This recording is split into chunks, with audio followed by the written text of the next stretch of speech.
Okay. Now I'd like to talk a little bit about problems in the U.S. economy. Little bit of an overview of some of the emerging problems that we're currently dealing with, and that maybe we've been dealing with for a few decades now in the U.S. economy. Um, there are two broad sources of problems that are connected um, um, on a variety of levels. The first set of problems that I want to talk about in the U.S. economy are problems that are connected to a loss of what we call effective demand. So effective demand is the ability of markets to actually generate consumption, right? Demand, as we've talked about in the context of capitalism, demand is a thing that kind of drives not just production, but also helps to determine pricing and the availability of goods and services. So it's really, really important that we understand sort of where demand comes from, but also, of course, how how effectively demand is able to be sort of put into action. So, right, I might want a boat, but if I don't have the money to buy a boat, then my demand for a boat really doesn't matter. It isn't effective demand. So we're talking about demand that reflects, the ability of a class of people to actually consume, as opposed to the things that are kind of aspirational for them. So when we look at effective demand, we're looking at um, demand for goods and services that are being generated by large segments of the population. So the United States, as we've mentioned, has an economy that's largely driven by the consumption behaviors of the middle class. The middle class has access to income, which, after they've paid their bills, leaves them with some money left over, which they can then use to go out and purchase goods and services in the economy. Um, as the ability of the middle class to do that is diminished for a variety of reasons, then it's going to create problems in the economy more broadly. So there are four things. There are more, but I'm going to talk about four things that are related to this decline in effective demand, or a loss in effective demand. In deindustrialization, wage stagnation, the effective tax rate, and debt service. And all of these things are somewhat connected, some more than others, some more directly than others, but they're all kind of interconnected. But I want to kind of disaggregate them a little bit and say a few things. So, deindustrialization. What we mean when we talk about deindustrialization is the decline in the importance or the proportion of the manufacturing industry in a nation or in a region. In our case, we're going to be talking about the United States, so we're talking about a nation. There are a couple of different ways that you can measure deindustrialization. You can look at the total number of jobs in manufacturing. You can also look at manufacturing as a share of GDP, so gross domestic product, which is the total value of all the things that are produced in a society. So not gross national product, which would include overseas manufacturing being done by American companies. So we don't want to do that. We want to isolate just the total value of stuff being produced in the United States, because that's where American workers are going to be concentrated within the territorial boundaries of the U.S. So deindustrialization has been a feature in the American economy really since the late 1960s. So deindustrialization begins significantly to decline in the 1960s, and it continues to decline to this day. Now I'm going to show you. I'm going to share my screen here if I can figure out how to do this. There we go. So we have here a chart. This is also available in the media and videos folder. so you can pull this up and have a look at it at your own convenience at some point. But if you look here, you see the total percentage of GDP, which is the vertical axis here, and of course the horizontal axis is time. This is basically 1947 to 2009. So this is a little bit dated at this point, but you can see that the general trend that I'm trying to describe here. So if we look at the post-World War II era in the United States, that's this dashed blue line here at the top. That's manufacturing, right? So manufacturing is really, really solid. It's the single largest contributor to gross domestic product in the United States, somewhere between 25 and 28% of GDP, all the way up until the late 1960s. And then, as you can see, the line begins to drop off significantly. These other lines represent other segments of the economy. So, for example, if we look at the primary sector, remember we talked about economic sectors being clustered or related areas of economic activity within a society. So you've got the primary sector, which is agriculture, mining, other kinds of extractive economic activities. That's basically the creation of raw materials or the extraction of raw materials to be used in the secondary sector, which is manufacturing, right, where those raw materials are processed into finished goods or services. And then the tertiary sector, which is both consumer services and producer services. Consumer services are services that are provided to consumers, so like retail, hospitality, food service, things like that. The producer services are services that are provided to corporations and firms, things like finance, insurance, real estate, international banking, things of that nature. So one of the things you can see here is that as manufacturing has been declining, things like finance, industry, real estate, rental, and leasing, which is this dashed red line, kind of trends upward, right? And by the time we get to 2009, it's a little bit over 20% of GDP. If you look at the black dashed line, that represents government, what we would call the public sector. It hovers anywhere from 10 or maybe 11% to 15% of GDP, but it doesn't really go up very much or go down very much. It's held pretty steady, as has things like wholesale and retail trade, which is the dashed green line.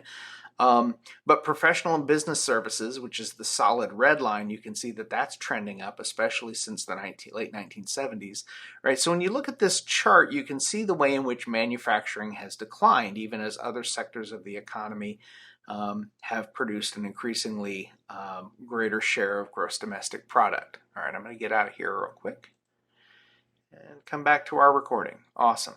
So when we look at that trend in manufacturing, we see that manufacturing is declining. It's really easy to think right off the top of your head that that's going to hurt the working class the most, right? People who work in factories are going to be very adversely affected by, moving those factories outside of the territorial borders of the United States. And that can be basically anywhere, but the primary pull factor in a country that is seeing, an American company try to move its manufacturing is going to be low wages. So if you have a low wage pool of labor, an American company with the ability to move its production outside of the United States to some other place in the world is going to be drawn to a place where labor costs are lower. That's the whole purpose of moving around your manufacturing, which, again, you want to maximize the profit. That means you reduce the labor costs. So again, it's very, very involved, and there are a lot more moving parts. I'm giving you just a nice, sort of 3,000-foot view of all of this. So an American automotive manufacturer might not have to move very far. They could just move to Canada, and the cost of labor is going to be less in Canada than it is in the United States, even though both countries have a very similar standard of living. The primary difference is that in Canada, there's a publicly funded single-payer healthcare system. which means that employers in Canada don't have to contribute healthcare costs to their employees. Which means that what they pay their workers in an hourly wage or in a salary can be lower than a comparable job inside the United States, where healthcare benefits are often part of the benefit package. So labor costs are going to be lower in Canada, even though Canada has a very similar standard of living to the United States. Most of the manufacturing, of course, is going to go to Southeast Asia, South Asia, and East Asia, where labor costs are even lower than they are in Canada. But my point is, you don't have to go very far to find less expensive labor than in the United States. And labor can be less expensive in the United States for a variety of reasons, not just a lower standard of living. It could also be a more generous set of benefits that are being offered from the state as opposed to through your employer.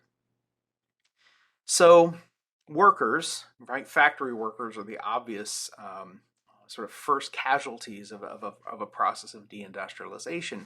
But this also really significantly harms the middle class. It harms the middle class in a couple of ways, some more direct than others. The direct way, of course, is that there are supply chains for manufacturers. So if I'm assembling washing machines in a manufacturing facility somewhere in central Illinois, the things like belts and ball bearings and other parts that are going to go into making my washers and dryers, they're not coming from in-house. I'm contracting with a local business that's producing ball bearings, right? So this is a small company. Maybe it only has like 25 or 30 employees. But when I move my manufacturing facilities to China, I don't continue to buy my ball bearings from this country back here in the United States. I'm going to buy something that's available a little closer to where I'm doing the actual manufacturing. So this middle class business, that's a small business, but the owner is, maybe even a working member of the capitalist class, right? What Marx would call the petite bourgeoisie, the capitalists who are capitalists because they own their firm, but who are also working in the firm that they own, right? So this is a small business, right? Middle class business owner, maybe even a upper middle class business owner, suddenly finds themselves out of work because the place that they were selling their ball bearings has moved to some other part of the world. So, we think of the direct effects being sort of the loss of jobs for people working in factories, but we also need to pay attention to what happens when industries that support manufacturing, when those companies kind of dry up, when the manufacturing jobs leave, that's going to have a much broader impact. The other problem, of course, is that these unskilled workers who are now out of work because the factory has moved have to go find other jobs. And of course, the jobs that they're qualified to do based on education and skill sets will be the kinds of low-skill jobs that are in the service sector, right? So retail, food service, hospitality. They're competing now with workers who are already in those parts of the economy. And of course, the more workers you flood into, competing for particular jobs, creates a sort of a deflation, a decline in the wages that are being offered there, right? So if I've got a scarcity in labor, the price of labor is going to be high. But if there are lots of people competing for those jobs, the price of labor is going to be low. So we see wage repression. We see wages falling, not just in manufacturing, but now in places where those displaced blue-collar manufacturing workers are now competing for the kinds of jobs that they can get, which are, again, low-skilled jobs that don't require a lot of educational credentialing. That contributes to the second problem, which is wage stagnation. So wage stagnation is defined as low or non-existent growth in real wages. And when we say real wages, we mean wages adjusted for inflation, not the whole dollar amount of what you're earning, but rather what your income purchases. So, $1 in 1960 isn't the same thing as $1 in 2022. It purchases a lot less today than it did back then because of things like inflation. So when you adjust or when you compare income across time, you need to adjust for the effects of inflation, so you get what's called real wages. Now, in real wages, we haven't really seen a lot of growth. I mean, the median household income in the United States, when you adjust for inflation, hasn't really gone up very much since 1973. So wages are kind of flat, but the price of everything, of course, continues to grow. So what that means is that most people are actually losing ground. Even if you adjust for inflation and you're earning exactly what you earned, in 1973, the price of everything has gone up. So in fact, at the end of the day, you're really not earning anything more than what you were, what would that be, almost 50 years ago. So wage stagnation is a problem, of course, because as the purchasing power of the middle class and as the purchasing power of the working class declines, it's going to adversely impact an economy that is driven primarily by consumption. Again, 71% of all economic activity in the United States is related to, or is driven by consumption. People buying goods and services. Another thing that's contributing to this is, at roughly the same time, are changes in what we call the effective tax rate. Now, we'll talk more about tax policy later in the semester, but I just want to kind of introduce a couple of things here about taxes. First, everybody pays taxes, right? So almost everybody pays taxes. We tend to think of, there was a conversation several years ago in the 2012 election campaign about the nature of taxation in the United States, and one of the candidates who was running for president on the Republican ticket, a guy named Mitt Romney, sort of got himself in a little bit of trouble when he said that 47% of Americans don't pay taxes, and it didn't make any sense for him to try to appeal to them because they were kind of takers. They weren't going to vote for him anyway. They just, they didn't contribute. He was really interested in reaching out to presumably the 53% of Americans who do pay taxes. But again, very, very limited sort of insight, very limited degree of wisdom or genuine understanding. What he was talking about were federal income taxes. And that is true. About 47% of the American population do not pay any federal income tax. But if you stop for a minute and you think about that even just a little bit critically, it's pretty easy to see the problem is that of that 47% of Americans who don't pay any federal income taxes because they don't really have any income, right? You've got retirees, right? Retirees aren't paying income tax because they don't have an income. You have people who are unemployed. Unemployed people don't pay income tax because they don't have an income. People under the age of 18 or 16 who are not working, right? They don't pay income tax because, again, they're below they're not old enough to be in the labor force yet. So when you start thinking about it critically like that, you realize, that 47% of Americans not paying any federal income taxes isn't necessarily a country made of 47% of freeloaders living off the 53% of those people who are carrying everybody else. It's a very misleading sort of statistic. But putting that aside, right, there are state and local taxes. There are property taxes. There are sales taxes. I mean, that little 10-year-old kid who takes his allowance and goes down to the convenience store on the corner and buys a candy bar is paying sales tax. That kid's a taxpayer. Everybody pays taxes, right? So first and foremost, let's disabuse ourselves of the notion that there's a population of people out there of any size or importance that somehow is not paying tax. Infants, right? Infants who don't buy things for themselves, right? So between the ages of 0 and 10, yeah, you've probably got a sizable portion of that population that doesn't pay any taxes. But as soon as people start spending their money in stores, they've become taxpayers. As soon as people start renting an apartment somewhere, they're paying property taxes. We tend to think of property taxes as something that somebody who owns a house pays. But the guy who owns the building that you rent your apartment in, he's not paying or she's not paying the property taxes associated with that property out of out of some fund they keep on the side. They're embedding the cost of the property taxes in the rent that they're charging you each month. So again, almost everybody in this country pays taxes. So the next question then is, how much of our income are we spending in taxes, right?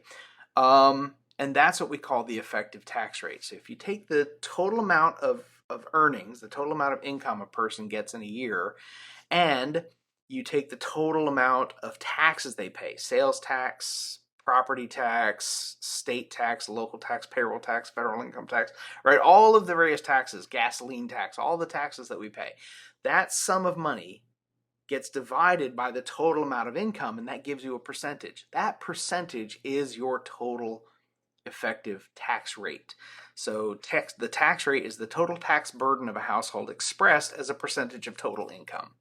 And when we look at that, we see that the largest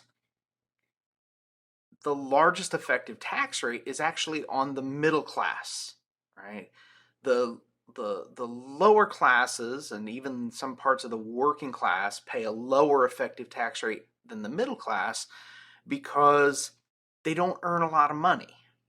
And the people at the very top don't pay a very high effective tax rate because they make a lot of money, right? So the middle class is kind of in this sweet spot where they make enough money that they're subject to a higher rate of taxation. And as a result of that, the tax burden in this country falls pretty heavily on the middle class, followed by the working class, followed by the poor, followed by the very, very rich. The very rich actually pay the lowest effective tax rate. They pay a larger whole dollar amount in taxes, but it's because they make the lion's share of the money.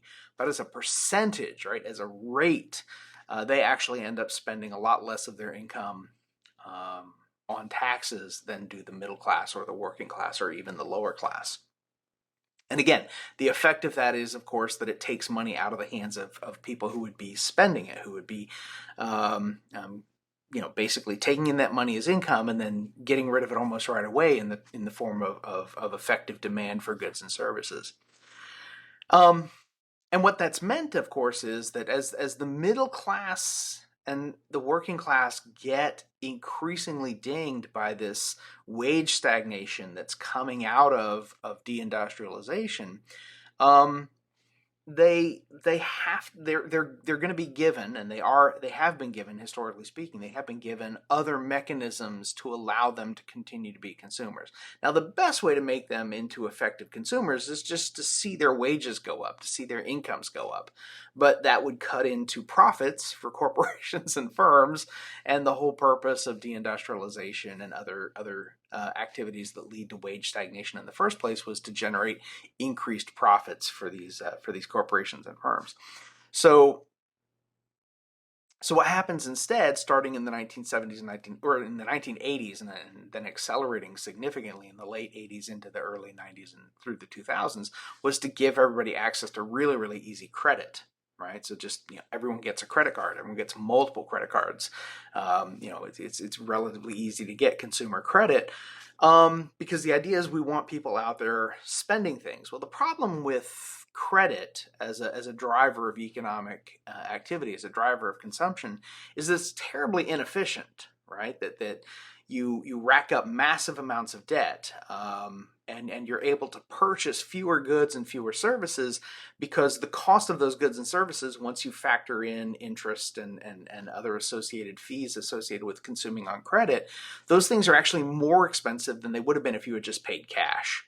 Right, but what happens is, of course, that people rack up massive amounts of debt. Households become sort of significantly indebted by the early 2000s, and the way to get out of that, right, because that's your new crisis, the way to get out of that, of course, is to allow people to borrow against the value of their home so that they can pay off their credit cards, have some money left over, and either continue to consume on credit or become cash consumers for as long as the cash reserves last. But then, of course, you burn through that. Because, again, against this entire backdrop, wages are not going up, right? So if wages are not going up but prices are, you have to find other ways to get consumers to start spending money.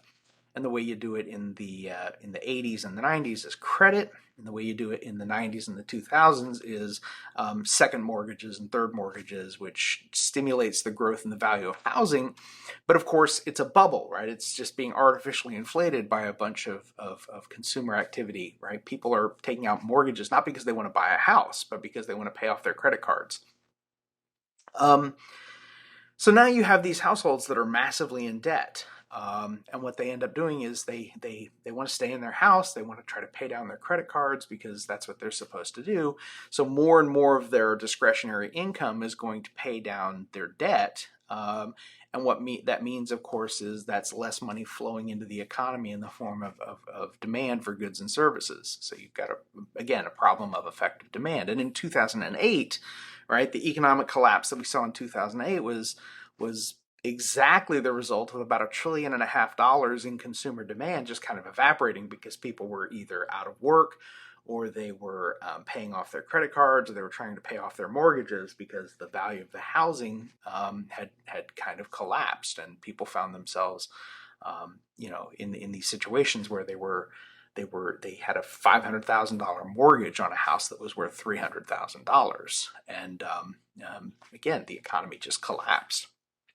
So that's why that's something to be sort of sensitive to, right? The way, and it's a contradiction, right? It's a problem because capitalism both simultaneously needs to pay their workers as little as possible to maximize profit, but they also need to pay their workers as much as possible because their workers are also the consumers.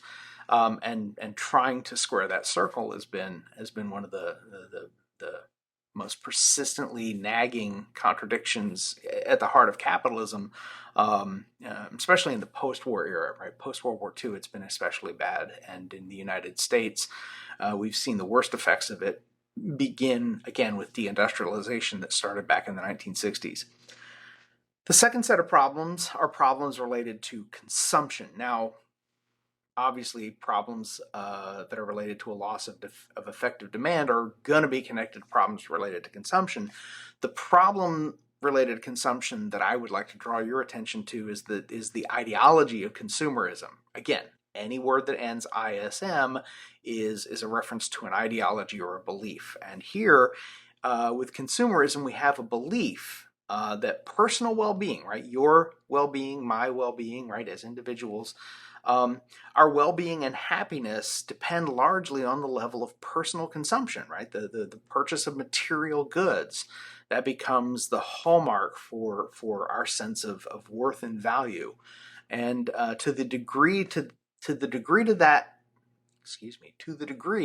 that ideology has taken a very deep root in the American culture, leads to a pressure on all of us to be consumers, even as it creates a real crisis with regard to our inability to actually purchase things without having to dip into credit, or the ongoing environmental impact of purchasing products that were going to be obsolete within a year or two at the most, and we just sort of discard, and we have a huge floating gyre of plastic waste in the middle of the Pacific Ocean, or we have landfills in our communities that are full of material that either will never break down or will only break down slowly over thousands of years.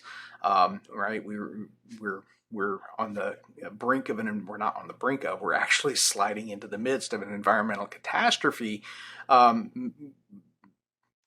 made in large part by our demand for goods and services that are being produced with industries that are driven by and fueled by the burning of fossil fuels, which is increasing the amount of greenhouse gases in the atmosphere, which is raising global average temperature. Right, so to the degree to which consumerism, which is the ideology that has to be promoted if you're going to try to sell people goods and services that they don't necessarily need, that's going to be an issue, as are things like planned obsolescence and designing products that are ultimately going to last just a couple of years before they're no longer viable products. I've got an iPhone 7, which I don't know even how old that is now. But I'm telling you, it's getting harder and harder to use these technologies, because even though the phone itself will probably last another 10 or 15 years easily, eventually the software that allows the phone to operate isn't going to be supported by the company, right? And it's not just Apple, it's all of these companies. Because if you make a product that lasts for 30 years, people will use it for 30 years. If you make a product that's going to fall apart, then they'll buy a new product. But if you make a product that's going to last for 30 years, but you also convince people that even though this thing that you currently have that works just fine should be abandoned for the latest and newest and shiniest version of that thing, that's also going to be a problem, because it leads us to discard products long before they've kind of outlived their useful life. So that's, again, problems that are related to consumption would kind of fall into that bucket. So keep those things in mind. Those are problems in the economy. They're not the entirety of problems in the U.S. economy, but they are very much sort of front and center, and maybe some of the most prominent problems in the U.S. economy. All right, so next time we'll talk a little bit about poverty and inequality. So until then, I will just say take care.